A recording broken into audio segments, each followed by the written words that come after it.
आप लोगों ने देखा समय समय पर कि किस प्रकार से हमारे बच्चों ने अपनी तैयारी की है। उसी श्रृंखला में एक हिंदू को समझाते हुए, जो कि मुसलमान बनने जा रहा था, बनने जा नहीं रहा था बल्कि बन गया था, उसको किस तरीके से वापस लाए, कैसा कैसा तर्क दिया गया, कुरान के संदर्भ में किस प्रकार के सवाल आ सकते हैं, ऐसी सभी बातों को हमारे संदीपन रॉय जी ने उजागर किया है। ये वीडियो आप लोगों को अच्छी लगे तो शेयर कीजिए, सब्सक्राइब कीजिए, लाइक कीजिए, आइकन बेल दबाना न भूलना, और जितना हो सके हमारे बच्चों को प्रोत्साहित करिए कि ये ऐसे होनहार मैंने तैयार किया है। काम तो कर रहे हैं सभी लोग, और ये भी तो मैं बोला ना कि 2 दिन का सत्र लगा करके भी लोग ट्रेनिंग दे रहे हैं, लेकिन ये जो मेरी ट्रेनिंग दी हुई है ऐसा कोई तैयार ना किया है कभी, और ना कभी करना किसी के लिए संभव है। हाँ, तैयार किए थे वो पहले, जब लाहौर में उपदेशक विद्यालय आर्य समाजियों ने बनाया था, उस उपदेशक विद्यालय में तैयार किए गए थे ऐसे ही विद्यार्थियों को। और जिन विद्यार्थियों में मेरे गुरुजी अमर स्वामी जी भी उसी विद्यालय के प्रोडक्ट थे, पंडित शांति प्रकाश जी भी उसी विद्यालय के प्रोडक्ट थे, स्वामी दीक्षानंद जी भी उस विद्यालय के प्रोडक्ट थे, और भी बहुत सारे थे जिन लोगों के साथ मैं रहा हूँ, जिन लोगों के साथ मैं प्रचार कार्य किया हूँ। ऐसे बहुत विद्वान थे, लेकिन इस समय मैदान खाली है। उसी परंपरा को, उसी सिलसिला को मैं उजागर कर रखा हूँ, और एक दो नहीं, ऐसे अनेकों शिष्य मैंने तैयार किया, संपूर्ण भारत भर में ही नहीं अपितु इसमें विदेशों में भी बहुत सारे, इंग्लैंड में और अमेरिका में भी है, जो हमें फॉलो करते हैं और हमारे वीडियो को सुन सुन करके सीखा है, देखा है और जाना भी है, और उस पे अमल भी किया है, लोगों को बता भी रहे हैं। तो ये सारा कार्य मेरा किया हुआ है। ये तो उसने कहा, इसकी दलील कहाँ है? ये वो बोले, वो अपने मन से उसको जो बोलना है वो बोले, इस बात की दलील कहाँ है? और उसके इसी बात को मैं लेकर के चलता हूं कि कुरान में कोई मिलावट नहीं कर सकता। तो कुरान में जब कोई मिलावट नहीं कर सकता, तो जो सूरा पहले, सबसे पहला सूरा नाजिल हुआ था, सूरा अलक पहले नाजिल हुआ था, उसको बाद में शिफ्ट किया गया। जब इसका ऑर्डर ही गलत है, तो फिर आप इसमें कैसे नहीं कह सकते कि मिलावट नहीं हुआ? मिलावट तो उसी का नाम है कि तरतीब ही उसकी बदल गई। उसका अगर ऑर्डर ही बदल गया, पेज का ऑर्डर ही बदल गया, तो उसमें कारसाजी हुई है, इसका मतलब। आप ध्यान से समझिए, अगर वेद का पहला अध्याय या वेद का जो पहला मंडल है, वो वेद का पहला मंडल अगर मैं 5वें मंडल में लगा दूं और 5वां मंडल पहले मंडल में लगा दूं, तो इससे यह साबित हुआ कि इसमें कारसाजी हुई है, इसमें फॉर्जरी हुई है, इसमें मिलावट हुई है। मिलावट का मतलब यह तो नहीं कि शब्द जोड़ो या शब्द निकाल दो। मिलावट का मतलब यह भी है कि एक जगह से एक चीज उठा करके दूसरे जगह लगाना। जैसे उदाहरण के तौर पर, मैं खाना खाकर घर में गया और मैं घर में जाकर खाना खाया, दोनों में फर्क है। तो उसी प्रकार से अगर ऑर्डर भी बदल जाए तो एक सेंटेंस का किस प्रकार से अर्थ का अनर्थ हो जाता है। मैं खाना खाकर घर गया, इसको पलट दीजिए, मैं घर जाकर के खाना खाया, मिलावट हो गई ना सेंटेंस में। अगरचे मैं तरतीब बदल दिया हूं, मैंने इसका ऑर्डर बदल दिया है, पहले खाना खाया फिर घर गया, इसी का ऑर्डर मैं बदल देता हूं, मैं घर गया खाना खाया, फर्क आ जाएगा। उसी प्रकार से कुरान का जो पहला सूरा है, सूरा अलक, इक़रा बिइस्मि रब्बिकल लज़ी खलक, खलकल इंसान मिन अलक, इक़रा व रब्बुकल अकरमुल लज़ी अल्लम बिल कलम, वअल्लमल इंसान मा लम यअलम। रब तबारक व तआला ने यह पहला सूरा नाजिल किया था, सूरा अलक।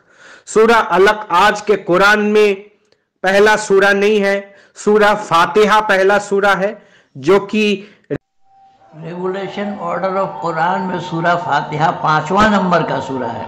तो उसकी तरतीब बदल जाने का मतलब ही है कुरान मिलावटी है। इससे बड़ा प्रमाण मैं क्या दूंगा कि एक कुरान, मेरा कुरान शुरू होता है बिस्मिल्लाहिर्रहमानिर्रहीम से, कोई और कुरान आप उठा करके देखिए, उसमें बिस्मिल्लाहिर्रहमानिर्रहीम से शुरू नहीं होता है। 2 कुरान मैं आपको दूंगा, एक में बिस्मिल्लाहिर्रहमानिर्रहीम से शुरू होता है, एक में बिस्मिल्लाहिर्रहमानिर्रहीम नहीं है। 2 कुरान, आपके कुरान में शायद बिस्मिल्लाहिर्रहमानिर्रहीम नहीं होगा।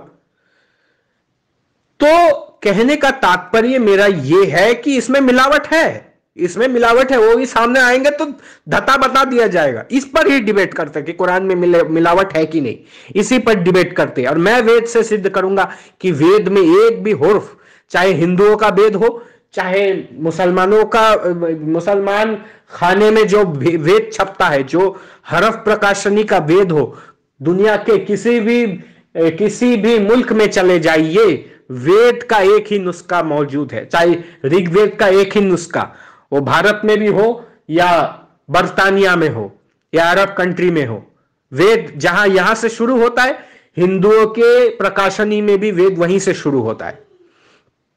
लेकिन इस्लाम वालों का नहीं है। इस्लाम वालों का 2 अलग अलग मैं किताब दिखा दूंगा। एक में देखिएगा शुरू होता है अल्हम्दुलिल्लाहि रब्बिल आलमीन से, और एक जगह शुरू होता है बिस्मिल्लाहिर्रहमानिर्रहीम से। कौन सा सही है? आइए पूछिए ना उससे। मैं 2 नुस्खा आपको अभी भेजता हूं, रुकिए। बंधुओं, आप लोगों ने देख लिया कि किस प्रकार की तैयारी हमारे बच्चों ने की है, और शास्त्रार्थ के लिए भी चुनौती दे रहे हैं कि आए, सामने आए, और जब वो मुनाजरा में हम बैठेंगे तो हम कुरान में मिलावट नहीं हुआ है उसका सारा प्रमाण हवाला इकट्ठा करके दूंगा। अब ये कितनी हिम्मत की बात है, कितनी इल्म को अपने पास संजोने के बाद ही इन बातों का कहना या कह पाना संभव हुआ। तो इस प्रकार से आप लोगों ने देख लिया है कि कहाँ कहाँ तर्क सामने आ सकते हैं। ये उन मुसलमान बन गए बच्चों को, जो कि बरेलवी वालों ने उसे मुसलमान बना लिया था, और वो कुरान से मुतासिर होकर, कुरान से प्रभावित होकर के इस्लाम स्वीकार किया था। ऐसे बच्चों को घर लाने में, ऐसे बच्चे को कुरान के संदर्भ में बताकर उसके दिमाग में जो बातें भरी गई थी उसको हटाने में, और इस्लाम के लोग भी इससे प्रभावित हुए हैं। जिन्होंने उस बच्चे को मुसलमान बनाया था वो स्वयं ही निरुत्तर हो करके वो भी इस पर चिंतन कर रहे हैं, और ये बतला रहे हैं कि हम इस पर विचार करेंगे और सच्चाई को स्वीकार करेंगे। क्योंकि उससे प्रॉमिस करवा लिया गया था कि अगर मैं ये सब कुरान से हवाला दे दूँ, प्रमाण दे दूँ, तो क्या आप इस्लाम को त्याग देंगे? तो उसने भी प्रॉमिस किया था कि हाँ ठीक है, आप अगर सच्चाई को उठा करके देंगे तो मैं सच्चाई को धारण करने के लिए, स्वीकार करने के लिए तैयार हूँ। ऐसे ही मेरे साथ भी बहुत हुआ है। बहुत सारे लोगों को मैं ये बताया हूँ कि अगर मैं इसको प्रमाणित कर दूँ, जैसा अभी एक बात हो रही थी फ़ोन पे, उसने बोला कि सूरज कीचड़ वाला तालाब में नहीं डूबता। मैंने कहा कि अगर मैं आपको दिखा दूँ तो आप कुरान छोड़ देंगे, इस्लाम छोड़ देंगे? तो बोले नहीं, आप दिखाइए। मैंने कहा भाई दिखा तो मैं दूंगा, दिखा तो मैं दूंगा, लेकिन आप बताइए अपनी बात कि इस्लाम छोड़ देंगे? तो बोले हाँ मैं छोड़ दूंगा। मैं इसका प्रमाण दे दिया। प्रमाण देने के बाद भी इस तरीके के धोखाबाजी इन लोगों के द्वारा किया हुआ है। कोई ये कहे कि कहाँ है, तो सूरह कहफ आयत नंबर 86 में देख ले। तो इस तरीके का मैं प्रमाण दिया, लेकिन अब तक उसका मोह भंग नहीं हुआ। पर हाँ, वो लाइन में है। और इसी तरीके से लाइन में फजल हमदर्द भी है, लेकिन उसने झूठ बोला मेरे से। ऐसे ही एक दो केस नहीं, ऐसे अनेक केस हैं, ऐसे अनेकों के साथ हुआ है। बहुत पहले, आज से लगभग 15 साल पहले, उड़ीसा का एक अब्दुल्ला, उसने बोला कि हुजूर सल्लल्लाहु अलैहि वसल्लम ने आयशा को 6 साल के आयु में शादी नहीं की। तो मैंने कहा कि अगर मैं इसका हवाला दे दूं आपको, तो बोले मैं इस्लाम छोड़ दूंगा। तो मैंने कहा कि अच्छा ठीक है। तो मैं बुखारी शरीफ से 2 अध्याय का, जहाँ निकाह वाला प्रकरण है, मैं उसे उठा करके दिया, और उसे उठा करके उनको फोटो ले करके पेश किया है। तो इस तरीके से झूठी बातों को ये लोग मानते हैं, प्रताड़ना ये लोग करते हैं। इसी प्रकार से अनेक केस है। आज इन 39 वर्षों में अनेक बातें हैं मेरे साथ जो ऐसा हुआ है, किया है। लेकिन मैं बताना चाह रहा था कि हमारी बच्चों की तैयारी, आप जहाँ कहीं देखेंगे अरब कंट्री में भी इस प्रकार से, देव नारायण यादव जो नेपाल का रहने वाला है, तो इस तरीके से उन्होंने भी काम किया हुआ है, और सब लोग लगे हुए हैं। एक शिलोंग से हैं जो इंग्लैंड में रहते हैं, उन्होंने भी बहुत से लोगों का काम इस तरीके से मुंह जुबान बंद करा दिया है। इंग्लैंड में और भी लोग हैं, कई औरों तक पहुंचाइए। ये आप लोगों का दायित्व बनता है, कर्तव्य बनता है कि जिससे कि हमारे हिंदू घराने के बेटा बेटी मुसलमान या ईसाई बनने से बच जाएं। ऐसे ही ईसाइयों के साथ भी मेरा बहुत है। अभी गणेश दास जी को आप लोगों ने सुना ही था। अब वो पादरी जो गाली दे रहा था, अब वो हाथ जोड़ता फिर रहा है, पाँव पड़ता फिर रहा है कि माफ़ कर दो। तो ये सब है जो रोज़ाना आए दिन हम लोगों से पाला पड़ रहा है। अब रही बात कि कुछ लोग ये कह रहे हैं कि इनको हटा दिया जाए। अरे भाई, मुझे हटा दोगे दुनिया से, लेकिन काम हट जाएगा क्या? मेरा काम बंद नहीं होगा। मैंने ऐसे हजारों बच्चों को तैयार कर दिया हूँ अब तक। ये काम रुकेगा नहीं। तो कब तक मुझे रुकवाओगे? मुझे कब तक हटाओगे?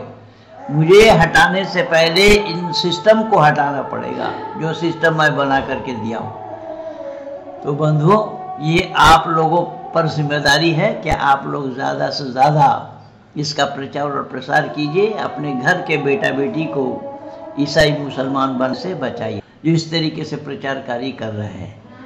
तो आप लोग ज़्यादा से ज़्यादा इस वीडियो को सुनिए, आप लोग इसको ज़्यादा से ज़्यादा देखिए, सुनिए, औरों तक पहुंचाइए। धन्यवाद के साथ मैं इंद्रपाल आर्य।